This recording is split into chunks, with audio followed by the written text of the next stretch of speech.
ಓಂ ನಮೋ ನಾರಾಯಣಾಯ. ದೇವಸ್ಥಾನಕ್ಕೆ ಹೋದಾಗ ಉಂಡಿಗೆ ಎಷ್ಟು ಹಣ ಹಾಕೋಣ ಎನ್ನುವ ಚಿಂತೆ ನಿಮಗೆ ಬರುತ್ತಾ? 5 ರೂಪಾಯಿ ಹಾಕಿದರೆ ಸಾಕ ಅಥವಾ 108 ರೂಪಾಯಿ ಹಾಕಬೇಕಾ? ಅದಕ್ಕೆ ಇಂದು ನಿಮ್ಮ ಪ್ರಶ್ನೆಗೆ ಶಾಸ್ತ್ರ ಮತ್ತು ಅನುಭವದ ಆಧಾರದ ಮೇಲೆ ಉತ್ತರ ತಂದಿದ್ದೀನಿ. ನಂಬಿ, ಇದರ ನಂತರ ನಿಮ್ಮ ಕಾಣಿಕೆ ಹಾಕುವ ರೀತಿಯೇ ಬದಲಾಗಬಹುದು. ನಾವು ಯಾವುದೇ ದೇವಸ್ಥಾನಕ್ಕೆ ಹೋದರೂ ದೇವರ ಹುಂಡಿಗೆ ಕಾಣಿಕೆ ಸಲ್ಲಿಸುವುದು ನಮ್ಮಲ್ಲಿ ಬಹಳನೇ ಸಾಮಾನ್ಯ.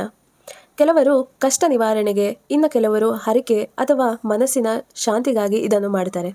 ಆದರೆ ನಿಜವಾಗಿ ಎಷ್ಟು ಹಣ ಹಾಕಬೇಕು, ಯಾವ ಸಂಖ್ಯೆ ಯಾವ ಸಮಸ್ಯೆಗೆ ಉತ್ತಮ, ಅರ್ಪಿಸಿದ ಹಣದಿಂದ ಯಾವ ಫಲ ಸಿಗುತ್ತದೆ, ಇದನ್ನು ತಿಳಿದುಕೊಳ್ಳೋದು ತುಂಬಾ ಮುಖ್ಯ. ಹಣದ ಸಂಖ್ಯೆಯ ಪ್ರಾಮುಖ್ಯತೆ ಮತ್ತು ಅದರ ಫಲಗಳನ್ನ ಇವತ್ತು ತಿಳಿಸ್ತೀನಿ. ಮೊದಲಿಗೆ 7 ರೂಪಾಯಿ ಹಣ ಅಥವಾ ನಾಣ್ಯನ ದೇವರ ಹುಂಡಿಗೆ ಹಾಕೋದ್ರಿಂದ ಆರೋಗ್ಯ ಸಮಸ್ಯೆಗಳು ಕಡಿಮೆ ಆಗುತ್ತೆ. ಯಾವುದೇ ರೀತಿಯಾದ ರೋಗ ಬಾಧೆಗಳಿಂದ ನರಳುತ್ತಾ ಇದ್ರೂ ಅದು ನಿಧಾನವಾಗಿ ಉಪಶಮನಗೊಳ್ಳುತ್ತೆ. 9 ರೂಪಾಯಿ ಹಾಕಿದರೆ ಶತ್ರು ಭಯ, ಕೀಳು ನೋಟ, ಶನಿ ದೋಷ ಕಡಿಮೆಯಾಗುತ್ತದೆ. ನವರಾತ್ರಿಯ 9 ದಿನಗಳಂತೆ ಈ ಸಂಖ್ಯೆ ರಕ್ಷಣೆ ನೀಡುತ್ತದೆ. 11 ರೂಪಾಯಿ ಹಾಕಿದರೆ ಇದು ಚಂದ್ರನ ಅತ್ಯಂತ ಪ್ರಿಯವಾದ ಸಂಖ್ಯೆ. ಮನಸ್ಸಿನ ಅಶಾಂತಿ, ಚಿಂತೆ, ಖಿನ್ನತೆ ದೂರವಾಗುತ್ತದೆ, ಮಾನಸಿಕ ಶಾಂತಿ ಸಿಗುತ್ತದೆ. ದೇವರ ಹುಂಡಿಗೆ 12 ರೂಪಾಯಿಗಳನ್ನು ಹಾಕಿದರೆ ದುರ್ಗಾ ಮಾತೆಯ ಆಲಯದಲ್ಲಿ ಈ ಸಂಖ್ಯೆಯ ಹಣ ಅರ್ಪಿಸಿದರೆ ಕುಟುಂಬಕ್ಕೆ ರಕ್ಷಣೆ ಮತ್ತು ಆಶೀರ್ವಾದ ಸಿಗುತ್ತದೆ. 21 ರೂಪಾಯಿಗಳನ್ನು ಹಾಕಿದರೆ ಗಣಪತಿಯ ಅತ್ಯಂತ ಪ್ರಿಯ ಸಂಖ್ಯೆ ಇದಾಗಿದೆ 21. ಗಣೇಶ ದೇವಸ್ಥಾನದಲ್ಲಿ ಅರ್ಪಿಸಿದರೆ ಕೆಲಸಗಳಲ್ಲಿ ವಿಘ್ನಗಳು ದೂರ ಆಗುತ್ತದೆ ಹಾಗೂ ಅದೃಷ್ಟ ಹೆಚ್ಚುತ್ತದೆ. ದೇವರ ಹುಂಡಿಗೆ 54 ರೂಪಾಯಿ ಹಾಕಿದರೆ ಗುರು ಗ್ರಹದ ದೋಷ ಪರಿಹಾರಕ್ಕೆ ಇದು ತುಂಬನೇ ಉತ್ತಮ.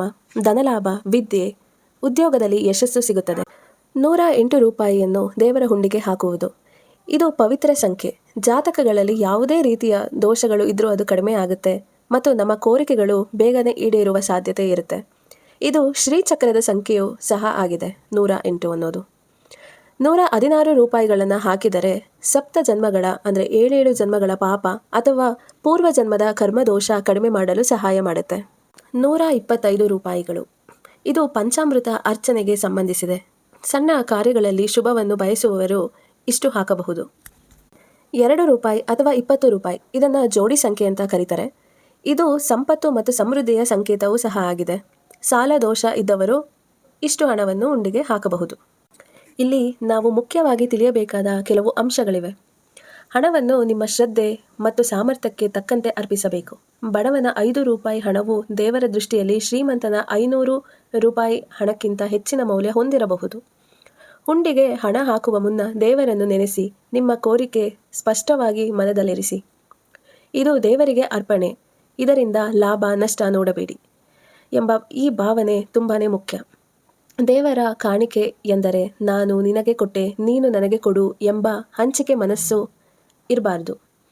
ದೇವಸ್ಥಾನದ ಹುಂಡಿ ಶುಚಿಯಾಗಿ, ಪಾರದರ್ಶಕ ಮತ್ತು ನಂಬಿಕೆಗೆ ಅರ್ಹವಾಗಿರಬೇಕು ಎಂಬುದು ಭಕ್ತರ ಬೇಡಿಕೆ. ಹಣ ಅರ್ಪಿಸಿದ ನಂತರ ಪ್ರದಕ್ಷಿಣೆ ಮಾಡಿ ನಮಸ್ಕರಿಸಿ ತಾಳ್ಮೆ ಮತ್ತು ನಂಬಿಕೆಯಿಂದ ಫಲವನ್ನು ನಿರೀಕ್ಷಿಸಬೇಕು. ಹುಂಡಿಗೆ ಹಣ ಹಾಕುವುದು ಕೇವಲ ಪರಿಹಾರ ಮಾತ್ರವಲ್ಲ, ಅದು ನಿಮ್ಮ ನಂಬಿಕೆ, ಶ್ರದ್ಧೆ ಮತ್ತು ಸಮರ್ಪಣೆಯ ಪ್ರತೀಕ. ದೇವರು ಹಣದಿಂದ ಅಲ್ಲ, ಭಕ್ತಿಯಿಂದ ಪ್ರಸನ್ನನಾಗುತ್ತಾನೆ. ಆದ್ದರಿಂದ ಮನಸ್ಸಿನ ಪಾವಿತ್ರತೆ ಮತ್ತು ನಿಷ್ಕಾಮ ಭಾವನೆ ಇರಲಿ, ಫಲ ನಿಶ್ಚಿತವಾಗಿ ಸಿಗುತ್ತದೆ. ಆದ್ದರಿಂದ ಸ್ನೇಹಿತರೆ, ಹುಂಡಿಗೆ ಹಣ ಹಾಕುವುದು ಕೇವಲ ರೂಪಾಯಿಯ ಲೆಕ್ಕ ಅಲ್ಲ, ಅದು ನಿಮ್ಮ ಶ್ರದ್ಧೆಯ ಲೆಕ್ಕ. ಹರಿ ಓಂ.